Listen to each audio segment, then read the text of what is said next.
Sanskrit online class में आपका स्वागत है। आज हम जो नया टॉपिक लेने जा रहे हैं वो है संधि कार्यम। और संधि के विषय में हम पढ़ेंगे कि संधि क्या होती है, संधि किसे कहते हैं। तो देखो, संधि की जो परिभाषा है वो है वर्ण संधान को संधि कहते हैं। वर्ण संधान अर्थात दो वर्णों के परस्पर मेल को हम संधि कहते हैं। दो वर्ण के मेल को ही हम क्या कहते हैं? संधि। ठीक है ना। दो वर्णों के परस्पर मेल को हम संधि कहते हैं। इसमें जैसे देख, पाणिनि की परिभाषा है एक छोटी, अपनी जो पाणिनि है जिन्होंने संस्कृत व्याकरण की रचना की है उनकी परिभाषा है संक्षिप्त रूप में परः सन्निकर्ष संहिता। परः सन्निकर्ष संहिता है ना। तो इसमें क्या है, परः सन्निकर्ष संहिता, संहिता किसे कहते हैं? यानी वही दो वर्णों की अत्यधिक निकटता को दो वर्ण और इनके पास पास अत्यधिक निकटता को ही हम क्या कहते हैं? संहिता कहते हैं। ठीक है ना। जैसे देखो, हम एग्जाम्पल लेंगे रमा प्लस ईश। रमा प्लस ईश, तो रमा में जो अंतिम वर्ण है वो है आ स्वर और ईश का है प्रथम वर्ण ई। जब हम आ और ई, ये दोनों ही वर्ण अपने निकट हैं। आ के जस्ट पास में जो है वो ई है, तो ये दोनों पास पास हैं और ये दोनों पास पास हैं, इसलिए ये दोनों निकट हैं। तो इस निकट होने को ही हम क्या कहते हैं? संहिता कहते हैं। ठीक है ना। तो परस्पर दो वर्णों की अत्यधिक निकटता को हम संहिता कहते हैं। ठीक है, यहाँ तक आ गया। अ प्लस ई, अब इनका जब हम संधि करेंगे, रमा प्लस ईस का, ये तो विग्रह है, विग्रह में तोड़ना। अब जब इसको संधि मीन्स मिलाना, तो मिलाएंगे तो इसका जो शब्द बन करके आएगा वो आएगा रमेश। क्या बनेगा? रमेश बनेगा। ठीक है ना। आगे समझ में, परः सन्निकर्ष संहिता दो वर्णों की अत्यधिक निकटता को संहिता कहते हैं, जिसमें रमा और ईश, इसमें आ और ई ये दोनों निकट हैं और इन दोनों को मिलाने पर जो हमारा नया वर्ण बनता है वो एक ही मात्रा में बनेगा। तो इसको आ और ई मिला करके ए बनता है, तो ये बन जाएगा अपना रमेश। ठीक है ना। अब आगे देखिए, संधि के भेद कितने होते हैं? संधि के 3 भेद होते हैं। कितने होते हैं? 3 भेद। स्वर संधि, पहला है स्वर संधि, दूसरा है व्यंजन संधि और तीसरा है विसर्ग संधि। ठीक है ना। 3 भेद हो गए इसके, स्वर संधि, व्यंजन संधि, विसर्ग संधि। अब स्वर संधि को हम अच संधि भी कहते हैं। क्या कहते हैं? अच संधि। इसका दूसरा नाम है अच। अच क्यों है? क्योंकि इसमें केवल स्वरों को ही मेल होता है। जो स्वर वर्ण होते हैं, स्वर वर्ण में ए, आ, ई, उ, री, ये अपने स्वर हैं और इन वर्णों को, केवल इन वर्णों का ही जब मेल होता है तो स्वर संधि या अच संधि के नाम से जाना जाता है। दूसरा है व्यंजन संधि। व्यंजन संधि का भी दूसरा नाम है हल संधि, है ना। हल मीन्स व्यंजन वर्ण, जिसमें क वर्ग, च वर्ग, ट वर्ग, त वर्ग, पे वर्ग और उसमें व्यंजन ये अंतस्थ व्यंजन ये और उस व्यंजन शेष है। ये जो व्यंजन होते हैं अपने व्यंजन वर्ण में आते हैं और इसका नाम दूसरा हलंत, तो हल संधि के नाम से भी जाना जाता है। ठीक है ना। और तीसरी है अपनी विसर्ग संधि। इस तरह से इन संधियों का विभाजन हुआ। अब देखो, फर्स्ट नंबर पर आती है स्वर संधि। स्वर संधि में क्या होता है? स्वर में मैंने ऊपर बताया था कि स्वर संधि में परस्पर दो स्वरों का मेल होता है। तो स्वर संधि में किसका मेल होता है? परस्पर दो स्वरों का मेल होता है। जैसे देखो एग्जाम्पल में विद्यालय, कौन सा एग्जाम्पल दिया हमने? विद्यालय। अब विद्यालय में क्या होगा? विद्या का जो अंतिम वर्ण है वो है आ। क्या है? आ। और आलय में जो प्रथम वर्ण है वो है आ, यानी आ भी स्वर वर्ण है और ये आ भी स्वर वर्ण है और दोनों आ और आ मिल करके जो बनेगा तो वो बनेगा अपना आ, दीर्घ आ। क्या बनेगा? दीर्घ आ। ठीक है ना। कौन सा स्वर बना? विद्या में पहला प्रथम वर्ण आ और आलय का भी प्रथम वर्ण आ। विद्या का अंतिम वर्ण आ और आलय का प्रथम वर्ण आ, इन दोनों को मिला करके जो अपना वर्ण बनता है, बन करके आता है, वो बनता है आ। कौन सा बनता है? आ। और इस तरह से हम जब इनको संधि करेंगे तो ये अपने पास आएगा विद्यालय। इस शब्द की उत्पत्ति होगी। ठीक है ना। अब देखो विद्यालय, ऐसे देखो, जैसे देखो महोत्सव, तो इसमें क्या होगा, महा प्लस उत्सव। अब इसमें महा में आ उपसर्ग है और इसमें उपसर्ग है। इसमें तो क्या है, आ स्वर, उपसर्ग नहीं, आ स्वर, और इसका है ऊ स्वर, और इन दोनों को मिलाकर के बने, जब वर्ण बनेगा तो वो बनेगा ओ। कौन सा बनेगा, ओ, जो कि गुण संधि के अंदर जाता है। ठीक है ना। आ प्लस ऊ बराबर ओ, और ये शब्द अपना बन करके आएगा। फिर क्या बनेगा, जब इसको मिलाएंगे तो संधि अपनी होगी महोत्सव। क्या बनेगा, महोत्सव शब्द बन जाएगा। ठीक है ना। तो वो दो वर्णों के मिलाने पर हमारा विकार उत्पन्न हुआ, ना नया वर्ण बना, वो बना ओ, और ये बनाया अपना महोत्सव। क्या बना, महोत्सव। ठीक है ना। इस तरह से स्वर संधि के उदाहरण अपने सामने हैं। अब स्वर संधि में देखो भेद। स्वर संधि के जैसे छोटी क्लास में आमतौर पर 5 माने जाते हैं, लेकिन 10th 8th में इनमें आगे 2 और बढ़ा दिए गए हैं। तो पहला दीर्घ स्वर संधि के जो भेद हैं, दीर्घ संधि, गुण संधि, वृद्धि संधि, यण संधि, आयादी संधि, पूर्व रूप संधि और पररूप संधि। इस तरह से भेद होंगे। और छोटी क्लासों में जैसे 7th में है, और 7th में तो 3 संधि ही पढ़ाते हैं जहाँ तक है। 8th के अंदर हम अयादी तक ले लेते हैं, पूर्व रूप, है ना। तो 8th से तो पूर्व रूप पररूप भी चालू हो जाती है, तो वो आपको पूरी पढ़नी पड़ेंगी। ठीक है ना। तो पहले में देखो, पहला जो संधि है स्वर संधि के अंदर जो भेद आता है वो है दीर्घ संधि। दीर्घ दीर्घ की परिभाषा क्या होगी, समान स्वरों के मेल को दीर्घ संधि कहते हैं। समान स्वर, ये नहीं कहीं ए है कहीं ई है, इस तरह से नहीं, समान स्वर होंगे, चाहे वो ह्रस्व स्वर हो या दीर्घ स्वर। अब स्वर में भी आपने देखा पढ़ा होगा कि अपने 2 स्वर होते हैं। एक तो होता है ह्रस्व स्वर। कौन सा होता है, ह्रस्व।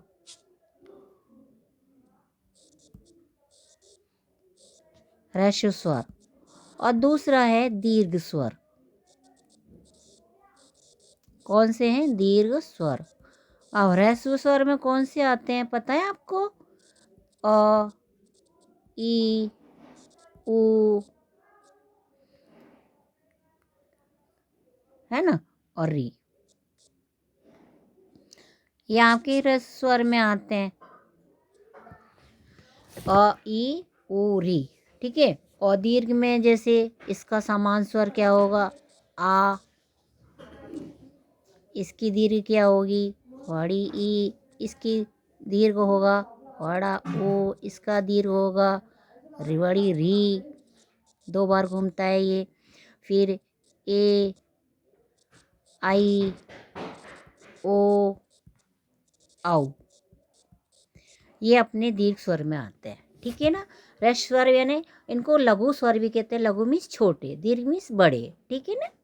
तो इस तरह से, तो इसमें क्या होता है, समान स्वरों के मेल को दीर्घ संधि कहते हैं। समान स्वर, अब जैसे देखो हमने समान स्वर में, अब वो ह्रस्व हो सकता है, दीर्घ हो सकता है, कोई सा भी स्वर हो, लेकिन होंगे उसी मेल के। जैसे लड़के लड़के, बच्चा, लड़का छोटा भी हो सकता है, लड़का बड़ा भी हो सकता है। लड़की लड़की, लड़की छोटी भी हो सकती है, बड़ी भी हो सकती है, लेकिन होंगी तो जाति उसकी लड़की। इसी तरह से लड़का छोटा हो या बड़ा, जाति उसकी क्या होगी, लड़का, है ना। तो इसी तरह से समान स्वर में अ और आ, ये ह्रस्व है, और आ दीर्घ। अ, आ, ये ह्रस्व, ये दीर्घ। अब इन दोनों में से कोई सा भी स्वर जब आता है, दोनों जब मिलते हैं आपस में, तो ये बड़ा आ, ये दीर्घ बनाते हैं। इसको कहते हैं दीर्घ, यानी बड़ा दीर्घ हो गया, आ होगा।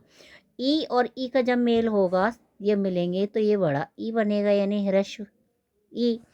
ऊ और ऊ मिल करके ह्रस्व ऊ बनाएगा, और री मिल करके री, ऋषि, दीर्घ बनाएंगे। तो ये दीर्घ आदेश हो जाते हैं। अब इससे हम क्या परिभाषा खुद स्वतः ही निकाल सकते हैं। शॉर्ट में तो हमने दे दी, समान स्वरों के मेल को दीर्घ संधि कहते हैं। लेकिन जब डिटेल में जाएगी तो डिटेल में क्या होगा कि अपन देखो कैसे निकालेंगे इससे परिभाषा। जब ह्रस्व अथवा दीर्घ आ के पश्चात, अ और आ के पश्चात, अ और आ इनमें से कोई भी आए तो आ होगा। ई के पश्चात ई या ई आए तो ई दीर्घ हो जाएगी। ऊ के पश्चात में ऊ आए तो ऊ बनेगा, और री के पश्चात री आएगा तो री दीर्घ होगा। इस तरह से हमारी ये परिभाषा इस स्ट्रक्चर से हम निकाल लेंगे। आसानी होगी, याद नहीं है स्ट्रक्चर याद कर लो तो आपको परिभाषा स्वतः ही निकल जाएगी। ठीक है ना। इसके बाद में देखो, जैसे उदाहरण देखो इसके, यथा जैसे पुस्तक आलय। पुस्तकालय में देखो, इसमें क में स्वर है अपना अ। क किससे बना है अपना, क प्लस अ से, तो स्वर क्या हुआ इसमें अ। इसमें है आ, ए और आ मिलकर के हमारा क्या बन गया, आ। तो ये बना विद्यालय। ये पुस्तकालय, इसका क्या बनेगा अपना, पुस्तकालय, पुस्तकालय। ठीक है। ऐसे विद्या में देखो, इसमें है आ, इसमें भी आ। अब देखो इसमें दोनों क्या है, बड़े दीर्घ हैं। दीर्घ दीर्घ होंगे तब भी ये दीर्घ ही बनेगा। तो ये बनेगा अपना विद्यालय। क्या बनेगा, विद्यालय। ठीक है ना। इसी तरह से युवावस्था। अब इसमें देखो, इसमें पहले आ दीर्घ है, इसमें ह्रस्व है, दोनों मिलकर के क्या बने, आ। तो ये बना अपना युवावस्था। युवावस्था, युवा बन गया ना। इसमें देखो, इसमें अ दोनों छोटे हैं, ह्रस्व हैं, अ और अ मिलकर के बना आ। तो ये बन गया ए और ए मिलकर के क्या बना, आ। मात्रा आ की फिर लग जाएगी तो ये बनेगा रामानुज। विसर्ग लगा दो, रामानुज। विद्यालय है ना, पुस्तकालय, युवावस्था। ठीक है ना। इस तरह से अपने बन जाएंगे। अब इनके विसर्ग, इनके पीछे के विसर्ग से हमें कोई मतलब नहीं है। जो आएगा तो लगा दो, नहीं आया तो मत लगाओ। ठीक है। आया समझ में। इस तरह से अपने बन जाएंगे। अब ई के एग्जाम्पल देखो, ई की मात्रा की, इसमें छोटी ई है, इसमें भी छोटी ई है, ये दोनों मिलकर के बड़ी ई बन गए। क्या बने, बड़ी ई। तो ये बना। अब बड़ी ई की मात्रा लगेगी नहीं, छोटी की तो हट जाएगी, रविंद्र। बड़ी की मात्रा लग गई, रविंद्र। ये देखो, इसमें बड़ी ई है, इसमें छोटी ई है, और बड़ी ई छोटी मिलकर के मात्रा वही बनेगा, बड़ी ई की मात्रा। तो ये बनेगा महेंद्र। क्या बनेगा, महेंद्र। इसमें दोनों ही बड़ी हैं, यानी दोनों ही दीर्घ हैं। दीर्घ इसमें भी है, इसमें भी दीर्घ है, और ये दोनों मिलकर के बना बड़ा ई। तो ये बना अपना योगीश्वर।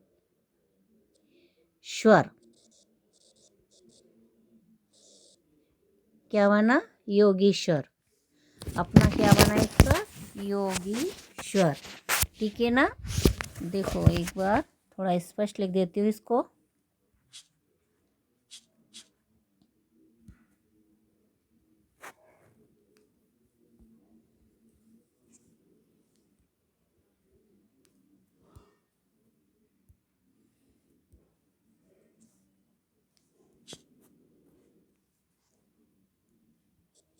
योगीश्वर।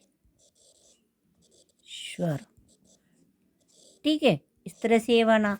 अब इसमें देखो, इसमें छोटी ई है, इसमें बड़ी ई है, दोनों को मिलके बना दीर्घ। दीर्घ ही होता है क्योंकि दीर्घ संधि है। तो ये बन गया अपना हरीश। छोटी की जगह लगेगा, मात्रा किसकी लगेगी, हरीश। ठीक है।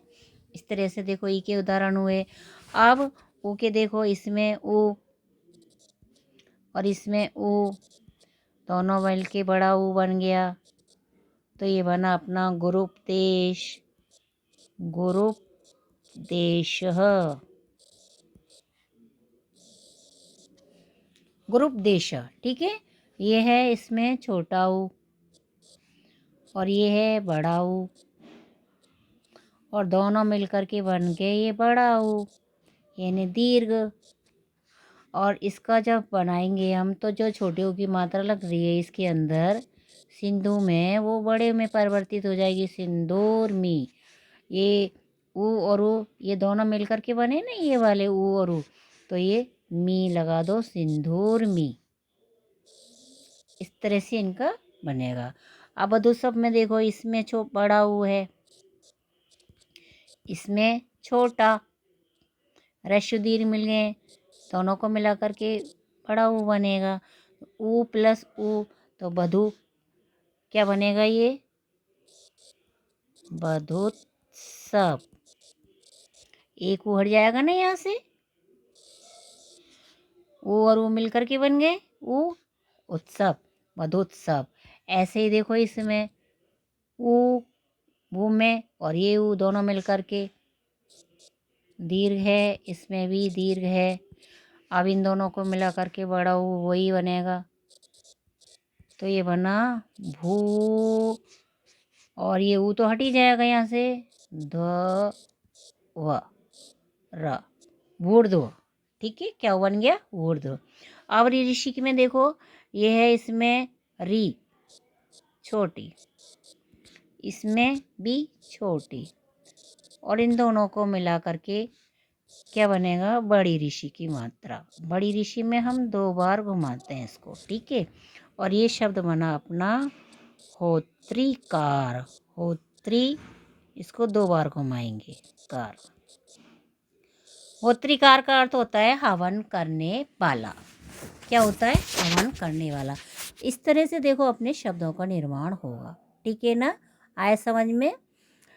एक बार और फिर से देखिए, जल्दी से रिपीट कर लीजिए। संधि की तरह वर्ण संधान को संधि कहते हैं। 2 अर्थात 2 परस्पर वर्णों के मेल को संधि कहते हैं। परस और निकट से संहिता, संहिता किसको कहते हैं, 2 वर्णों की निकटता को ही संहिता कहते हैं। जैसे एग्जाम्पल दे करके रमा प्लस ईस्ट, ये तो रमेश शब्द बना।